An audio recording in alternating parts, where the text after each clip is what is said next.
Hey there guys, my name is Marcus, and in this video I'll show step-by-step process how we can easily change the mouse pointer size on Windows 11. So let's start. The first thing you want to do is go to the bottom and right click on Start and then go to Settings.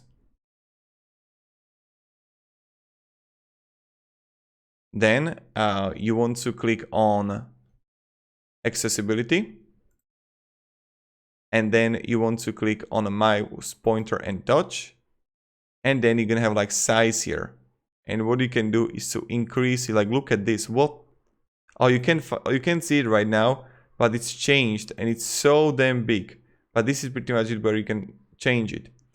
So yeah, this is how we can change the mouse pointer size on Windows 11. If you can have any questions, guys, ask me down in the comments. I'm really happy to help you.